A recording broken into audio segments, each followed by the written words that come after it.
no trabalho lá embaixo, onde os médios estão reunidos, a fim de que possam ser assistidos, doutrinados, esclarecidos e levados ao plano espiritual. Por isso, irmãos, auxiliemos a espiritualidade a higienizar os nossos lares, mentalizando cada irmão que conosco lá convive, cada peça do nosso lar.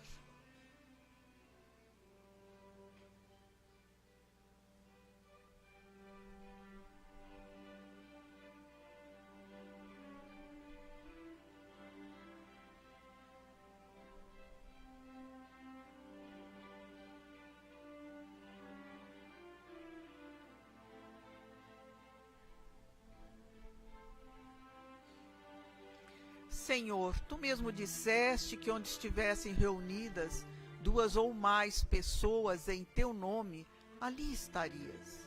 E nós, Senhor, aqui estamos reunidos em teu nome, dá a cada um de nós, segundo as nossas necessidades e o nosso merecimento. Então nós vamos passar a leitura do Evangelho de hoje, é do capítulo Bem-aventurados os misericordiosos, capítulo 10, é o item 8. O sacrifício mais agradável a Deus. Portanto, se estás fazendo a tua oferta diante do altar, e te lembrar aí que o teu irmão tem alguma coisa contra ti, deixa ali a tua oferta diante do altar e vai te reconciliar primeiro com teu irmão, e depois virás fazer a tua oferta. Quando Jesus pronunciou essa mensagem que nos deixou, é claro que ele queria dizer que antes de nós ficarmos a pedir perdão a Deus pelos nossos erros, que nós é que temos que perdoar aos nossos semelhantes. É que antigamente as pessoas iam no templo e faziam as adorações, eram de frutos, eram de animais, botavam velas, tanto que o Jesus expulsou os mercadores do templo. Por quê? Porque ao mesmo tempo que eles iam lá no templo fazer as suas adorações, lá no templo eles vendiam animais e vendiam as coisas para que as pessoas comprassem e fizessem as suas oferendas. E o Cristo queria dizer o quê? Que nós não precisamos de atividades, de rituais para a nossa adoração. Que o muito mais importante é a nossa pureza dos nossos sentimentos. Pouco interessavam as oferendas, que eram coisas materiais, que as pessoas tinham que entender isso, que o muito mais importante que coisas materiais eram o que nós trazemos dentro de nós.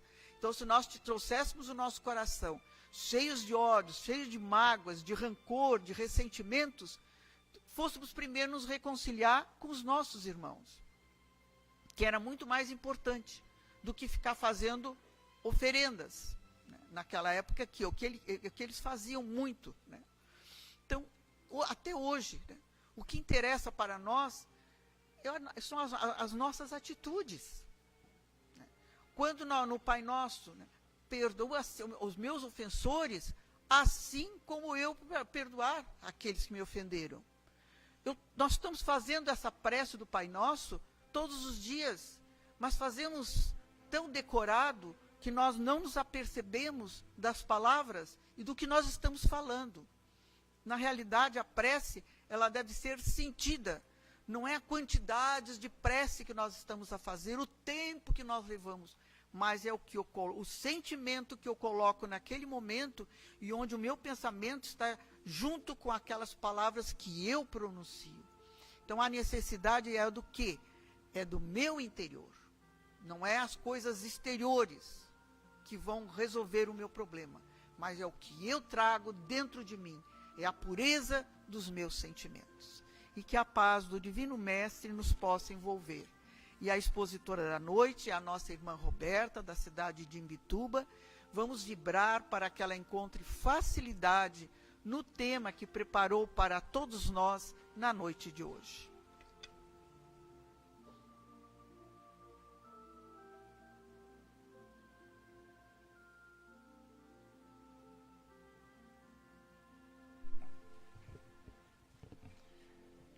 Amados irmãos, Boa noite a todos. Vamos rogar a Deus, a Jesus, todo o plano maior, que nos abençoe, nos proteja, nos iluminem, para que nós possamos hoje deixarmos este ambiente melhores do que quando nós chegamos. Esse momento que nós estamos aqui, todos nós estamos passando por isso. Não pensem que a tarefa da desobsessão é só para quem vem em tratamento. Nós todos estamos em tratamento constante. Eu, principalmente, porque vocês, se não gostarem, levantam e saem. Eu sou obrigada a me ouvir até o final. Então, e mesmo que eu cale a boca, os pensamentos continuam falando comigo. Então, esse momento é importante. Porque não adianta conversar, dialogar, doutrinar um desencarnado que possa estar nos afetando e não evangelizar o encarnado. Não existe desobsessão de um lado só. Então, enquanto nós não nos evangelizarmos, enquanto nós não entendermos que a desobsessão, a obsessão é efeito, não é causa. A causa é a forma como nós facilitamos que essas influências se apoderem de nós, se abatam sobre nós. E muitas delas nós acolhemos como nossas. Pensamentos que não são nossos, que não nos pertencem e que chegam, e que nós, por pura invigilância, nós acolhemos como nossos, adotamos como nossos e damos prosseguimento. Então, essa é a tarefa da evangelização. É exatamente nos colocar numa sintonia em que nós possamos nos assenhorarmos de nós mesmos novamente. Por que é que Jesus tinha a preocupação de contar as parábolas? Porque em cada comunidade que ele ia, o público tinha uma característica peculiar, diferente. O fundo das parábolas eram todos os mesmos. Vocês podem ler as parábolas e vão ver que o princípio é todo o mesmo. Só que ele chegava numa comunidade e lá tinha uma colônia de pescadores. Então, ele contava uma parábola que tinha relacionamento com os peixes, com a pesca. Ele ia numa comunidade que eram donas de casa, então ele contava uma parábola que tinha a ver com a limpeza da casa, do ambiente, com os afazeres domésticos, para poder atingir aquele público. Ele ia numa comunidade de agricultores, e aí ele contava a parábola da semente, porque aí ficava fácil para eles entenderem. E a parábola que nós vamos abordar hoje, que é a parábola dos talentos, eu particularmente considero que ela está direcionada a todos nós que estamos encarnados. Porque ela fala especificamente do uso da matéria. E quando nós falamos do uso da matéria, é exatamente nós que estamos encarnados, vivendo no mundo material, vivendo no mundo físico e as suas consequências. Eu vou ler a parábola porque sempre tem alguém que não conhece. E não conhecer não é problema algum, não é demérito, e ninguém tem a obrigação de conhecer tudo.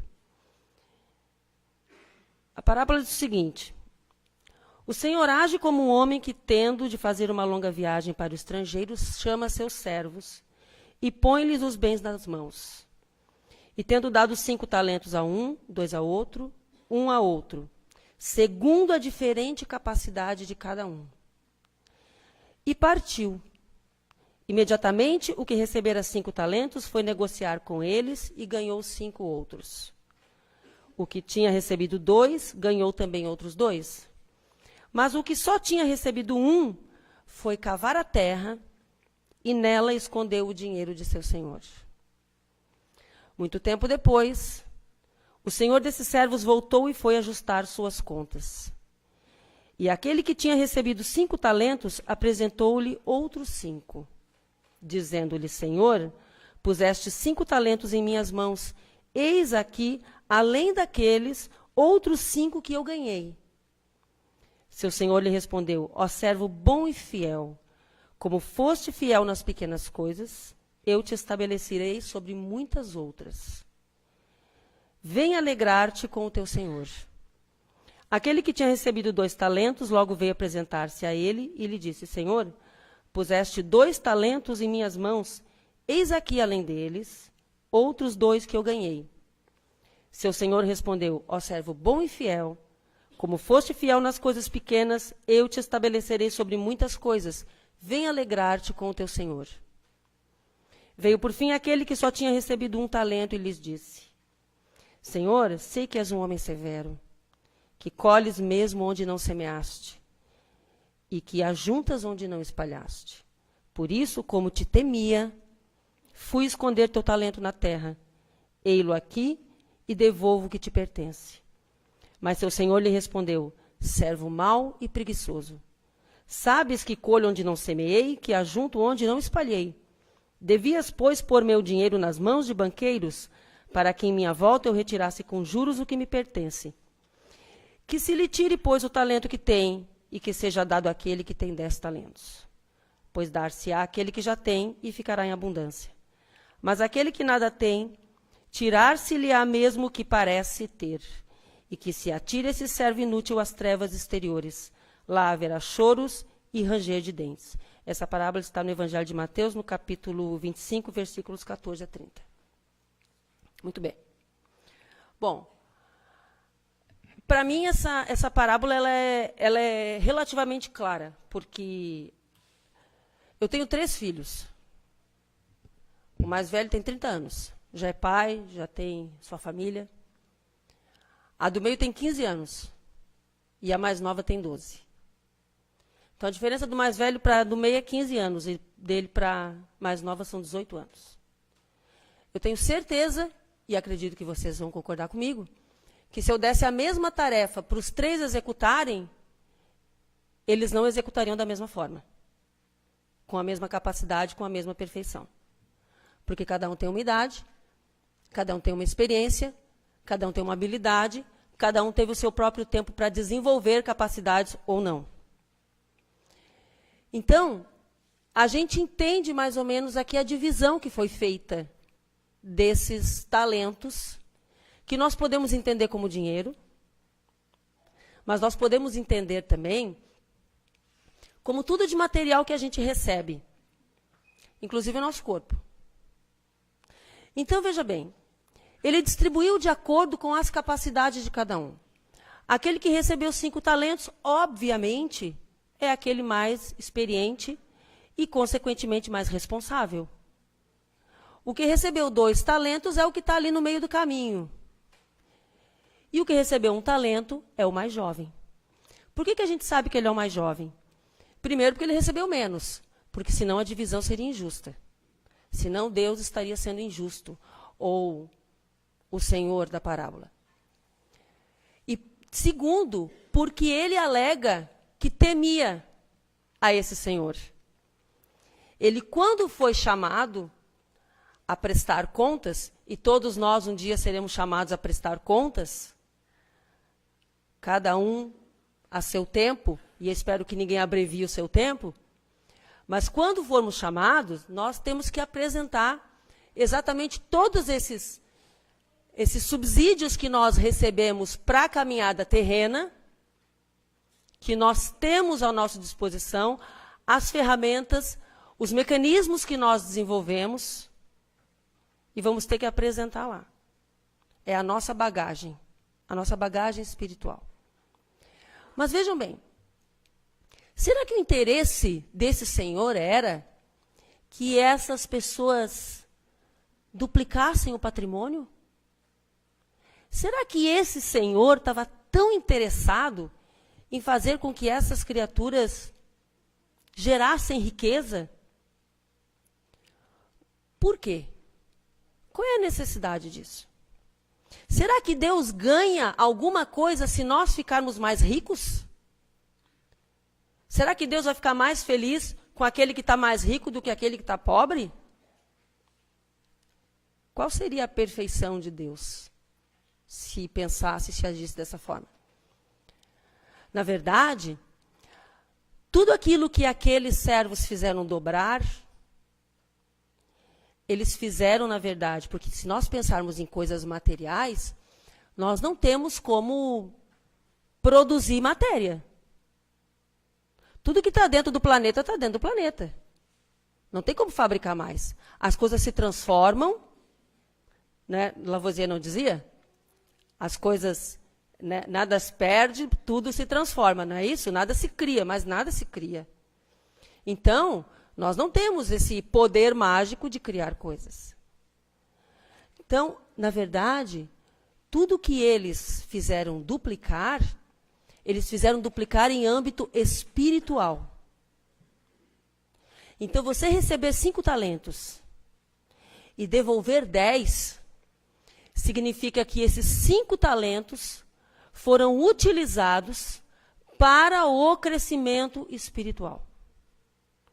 Eles foram utilizados de forma que ele promoveu a sua educação espiritual e ele carregou consigo todos aqueles que ele pôde.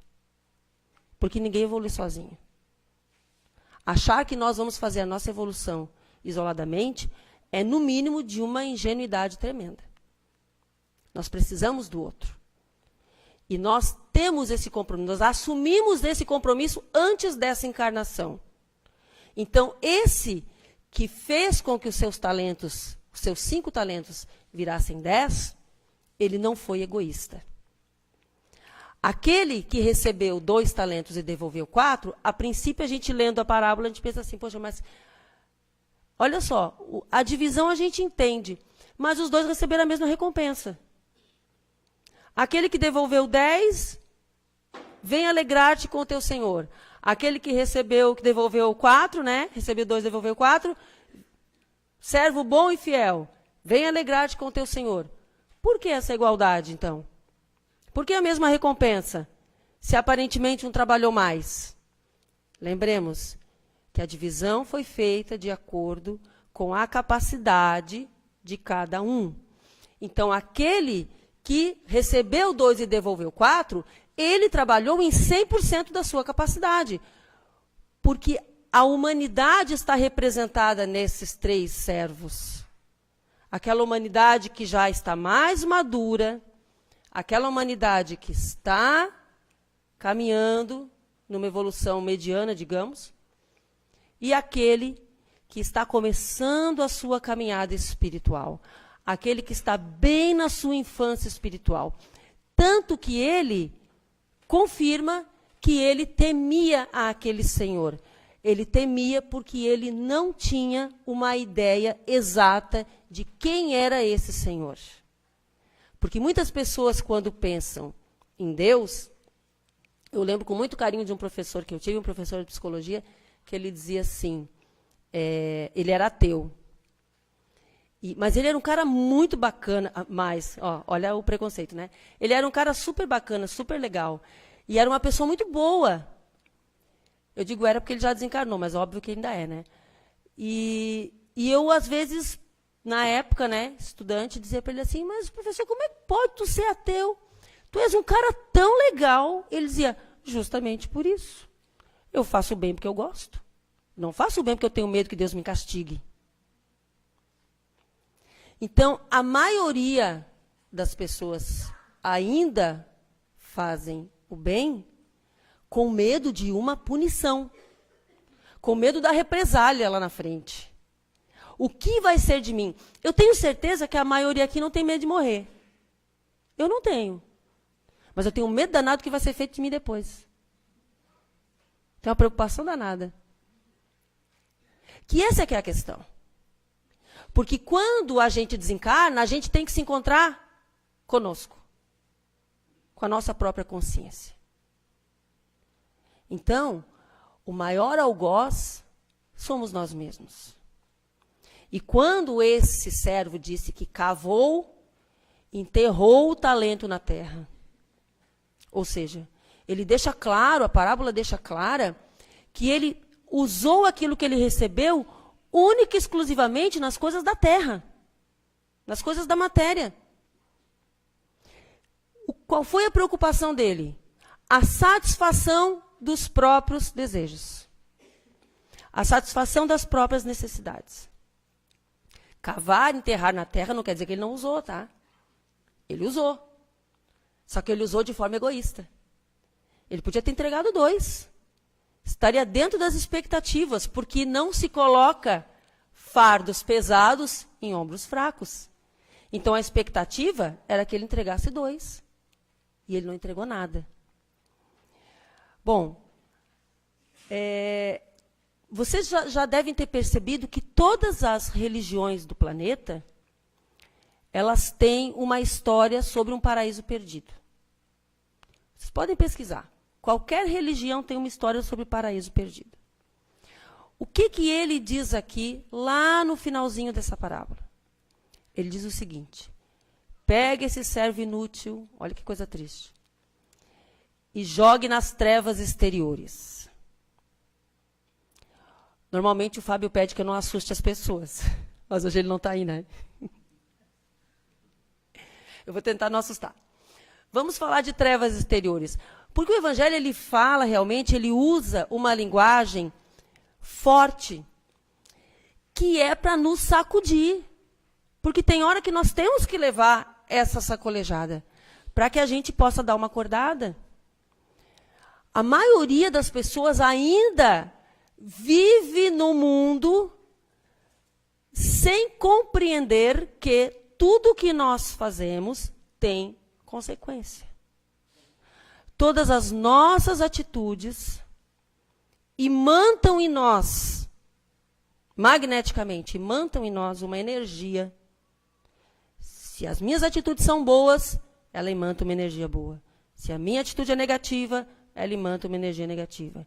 E é essa carga magnética que eu acumulo nessa encarnação que vai determinar para onde eu vou quando essa encarnação terminar. Por isso, nós temos que ser muito consequentes com as nossas atitudes. Aí, vamos falar das trevas exteriores. Muito bem. Vocês imaginem assim, se de repente vocês ficassem sem internet, o apocalipse, né? Mas tem coisa pior. Ficar sem máquina de lavar roupa. Aí a morte. Tem coisa pior. Ficar sem geladeira. Tem coisa pior. Ficar sem fogão. Nós vivemos num mundo em que, se uma dessas coisas falhar, nós temos quem conserte. E se estragar, a gente vai, trabalha lá, se mata e compra de novo. Faz lá 24 prestações na Casa Bahia e vamos à luta. Mas se nós reencarnássemos num local em que nada disso tivesse sido inventado, eu tenho certeza que nenhum de nós hoje, assim, durante o dia, agora nós vamos pensar, tá? Mas não vamos ser hipócrita. No nosso dia a dia, nas nossas lutas, normalmente nós não achamos que vivemos no paraíso. Você considera a sua vida uma vida de paraíso? Você sempre quer um paraíso, né? Um outro paraíso, né? A gente normalmente não considera que vive no paraíso. Mas se você fosse parar num lugar onde você perdesse tudo isso, todas essas invenções, um local que não tivesse sido criada energia elétrica, quer dizer, energia elétrica existe, a energia existe, né? Mas não tivesse sido descoberta a energia elétrica. Provavelmente, graças a Deus, se nós reencarnarmos num local desse, nós não vamos lembrar da anterior. Mas, no nosso íntimo, no fundo do nosso inconsciente, nós vamos ter uma sensação que nós perdemos o paraíso. Porque quando a gente está num local sem invenções, o paraíso é o local que tem invenções. Essa geração que está reencarnando aqui agora, os nossos filhos, nossos netos, esse pessoal aí que dá nó em pingo d'água aí com tecnologia, esse pessoalzinho aí, que são espíritos milenares, provavelmente mais antigos que nós, eles perderam o paraíso deles. Eles vieram de um local, de um planeta, muito mais avançado, Mas, vejam bem, a gente ama eles pra caramba, tá? Mas nós não podemos ser bobinhos. Nós não podemos ser ingênuos. Por que razão uma pessoa tem que abandonar uma sociedade civilizada, desenvolvida, com justiça social, para vir parar aqui, na nossa mão? Pior não é nem vir parar aqui, é parar aqui na nossa mão. Ser educado por nós. Coisa boa não foi. Deve ter uns 2 ou 3 missionários ali, mas a maioria não é. A maioria não é. Então lá, eles estavam numa fase da humanidade deles em que a evolução deles estava num patamar que, vejam bem, a diferença do crime, o que é crime? O que é crime para nós? Para nós.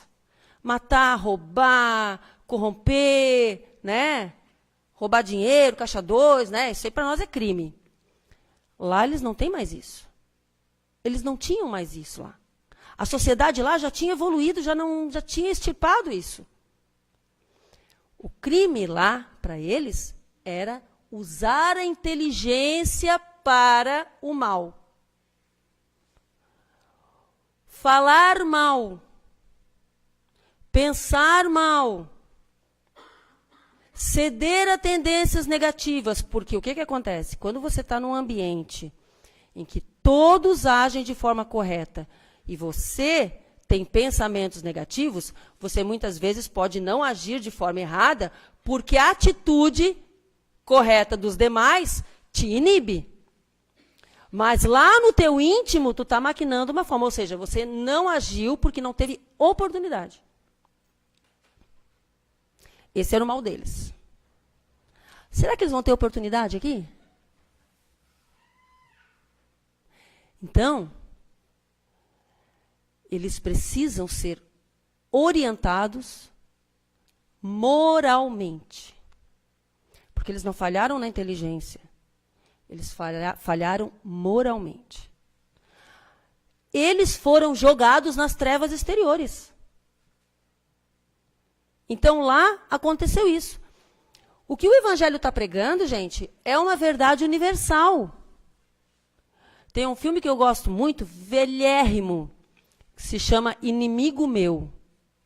Eu, como sou fã de ficção científica, Star Wars, né, Star Trek, eu tenho até um vestido da Tenente Uhura. Fica entre nós. Fica entre nós. E esse filme, ele traz uma situação muito interessante. Que são 2 alienígenas, um deles é humano, e os 2 são alienígenas porque estão num planeta que não pertence a nenhum dos 2. E eles caíram nesse planeta diante de uma batalha entre os 2. Um atirou no outro e os 2 caíram nesse planeta. Era um planeta tremendamente inóspito. Tremendamente inóspito. E para sobreviver, eles foram obrigados a se aliarem. O humano, sempre eles fazem a raça humana sempre mais, né? Enfim, depois se vocês tiverem coragem, vejam o filme, é velho, mas não tem efeitos especiais, tem defeitos especiais. Mas a história é muito legal. Mas o alienígena, né, o outro, ele todo dia ele pegava, depois que já estavam amigos, né, tal, ele tentando conviver, ele pegava um livrinho que ele tinha preso numa corrente e ele fazia as suas preces naquela língua lá estranha dele. E aí ele perguntou, o que é isso que você está fazendo? Eu estou orando. Não foi essa palavra que ele usou, mas ele seria isso. Aí, o que diz nesse teu livro aí? Aí ele disse mais ou menos assim, faz para o outro o que tu gostaria que te fizesse. Aí ele falou assim, mas lá na Terra também tem isso. Já ouvi uma coisa a esse respeito. Ele disse, a verdade é a verdade. Em qualquer lugar do universo. E essa verdade que nós estamos aqui hoje conversando a respeito, ela é reproduzida em todo lugar do universo. Todo. em diferentes níveis de consciência. E ela tem que se alastrar. Porque a linguagem que o universo entende para funcionar é a linguagem do amor. Quando nós procuramos no Evangelho segundo o Espiritismo a descrição do planeta de provas e expiações, que é a fase que nós ainda estamos, ele diz que é uma morada para espíritos rebeldes. Então, nós somos espíritos rebeldes. Todos nós estamos aqui por rebeldia. Nenhum de nós é originário desse planeta. Todos nós viemos evoluindo, buscando consertar os nossos erros. Mas alguma coisa dentro de nós, ainda, e que se chama egoísmo, ainda fala mais alto. Então, o egoísmo é o pai e a mãe de todos os problemas que nós enfrentamos. Todos. E o amor é a solução para todos. Então, no Evangelho, no trecho que fala sobre a lei de amor, ele diz que até os mais rebeldes e viciosos vão se modificar quando virem os efeitos dessa prática. Ama o outro como a ti mesmo. Faz para o outro o que tu queres para ti. Meus amigos, se nós temos inimigos desencarnados, é porque nós temos pessoas que nos acompanham, nos observam do outro lado e perceberam que nós não mudamos. Nós não mudamos. Porque lá, vocês pegam o Evangelho, tem um trecho que está assim, inimigos desencarnados. Então tem uma fala que ela fala por si só, sintetiza o texto. Não há coração endurecido que não se compadeça com o bom procedimento.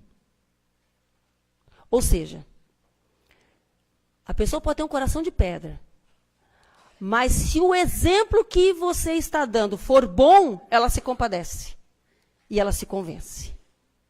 Olha, essa aí não é aquela pessoa que me prejudicou nas vidas anteriores. Não é, ela está modificada. Então, significa que se hoje nós temos perseguidores no plano espiritual, é porque eles percebem que nós não mudamos quase nada.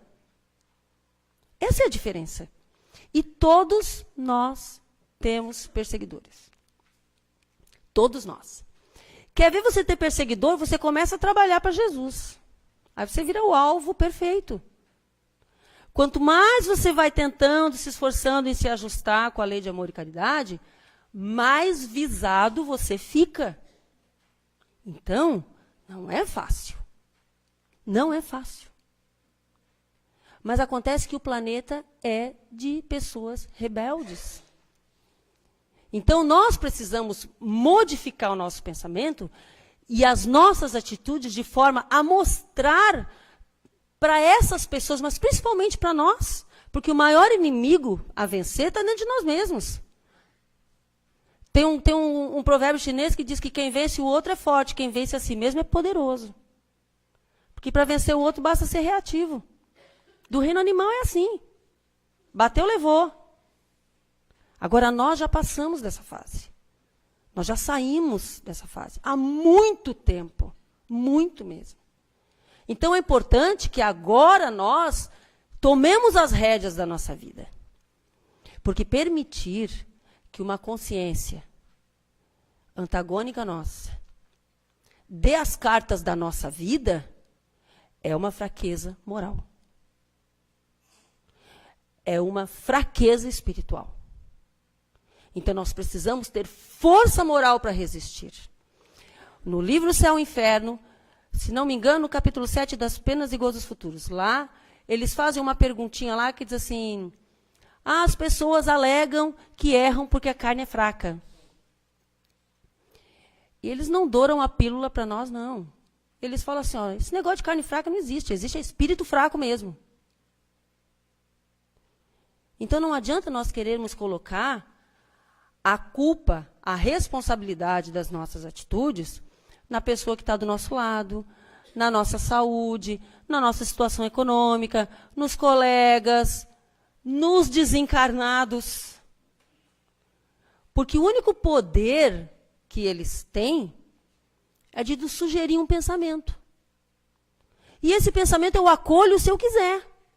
Se eu não quiser, eu recuso. O pensamento eu posso não controlar. Ele vem, ele surge. Tudo bem. Mas quem decide se eu vou colocar isso em execução ou não, sou eu. Não pense que quando nós chegarmos no plano espiritual... eu estou tão braba hoje, né, gente? Desculpa, tá? Eu me empolgo. Eu penso que eu estou na escola. Não pense que quando nós chegarmos lá no plano espiritual, que eles vão pedir para que nós prestemos conta dos desencarnados que nos assediavam. Eles vão pedir para que nós prestemos conta das nossas atitudes. Você sofreu assédio? Bem-vindo ao clube. Você foi só mais um. Você vai se julgar um mártir por isso? Todo mundo sofre. Mas a escolha é nossa. A escolha sempre é nossa. Por isso esse momento é tão importante. Porque quando a gente sabe, a responsabilidade muda. Então, meus irmãos, eu tenho um amigo que é engraçado, que ele dizia assim, ele tinha um hábito de... É uma história assim, bem prosaica, assim, mas ilustra relativamente bem. Tá? Eu sei que tem gente que passa coisa bem pior. Mas ele tinha o hábito de roer unhas. Ele roía a ponto de a unha ser minúscula e aquela carne crescia por cima, assim, era horrível. Aí... um dia eu conversando com ele, e ele levava a mão na boca e puxava assim aquilo e chegava a sangrar. Aí eu peguei, fiquei assim, meu Deus, falo ou não falo, né? Falo ou não falo, porque a gente não sabe como é que são as pessoas, né? Eu vou falar. Já tem fama mesmo, né? Então eu disse, olha, tu sabe que isso é um processo obsessivo, né? O que é isso? Eu disse, olha, uma obsessão é toda vez que você é constrangido, você se sente constrangido a fazer uma coisa contra a sua vontade. Você está sendo, né?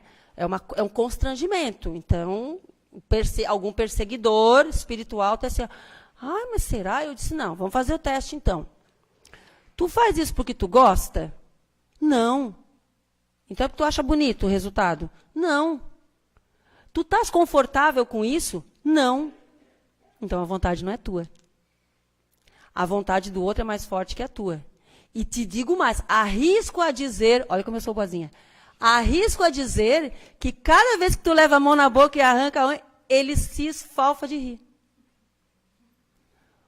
Porque ele prova que é mais forte que tu. Foi.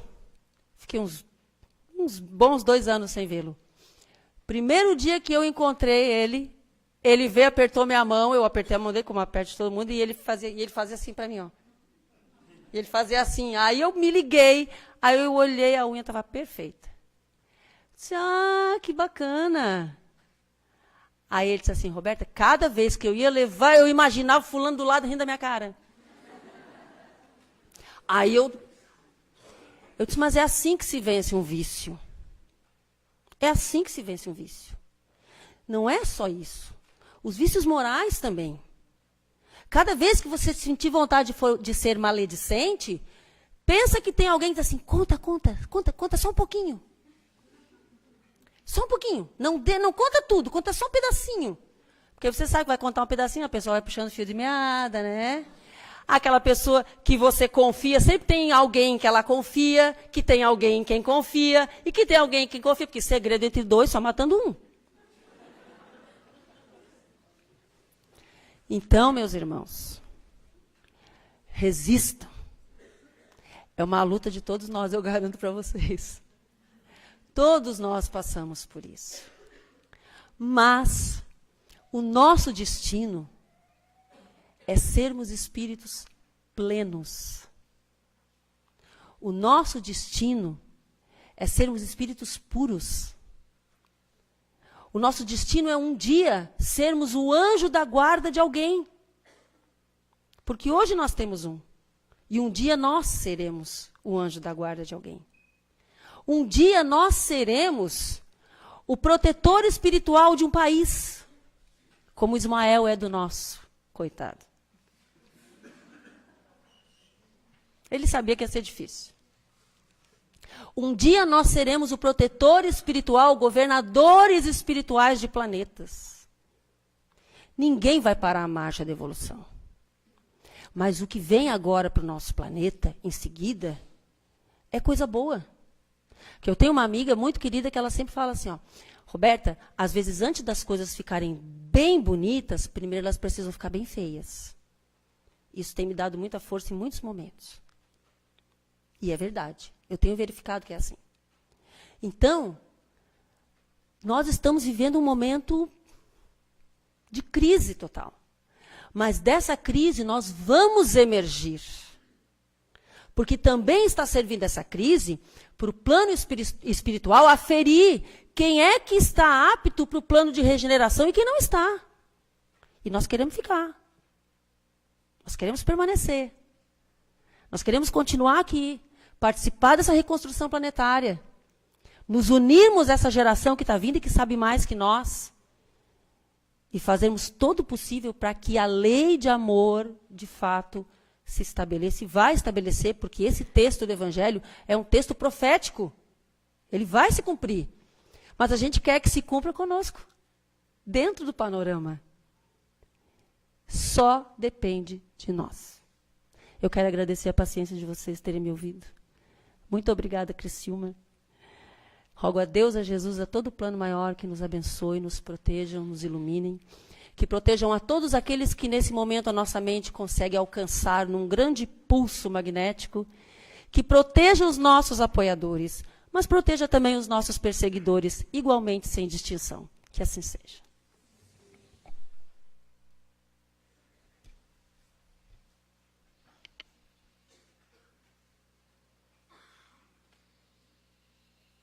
Agradecemos assim a nossa irmã, Roberta, por ter aceito o nosso convite, ter nos trazido a sua mensagem de esclarecimento a todos nós. Que Jesus a abençoe.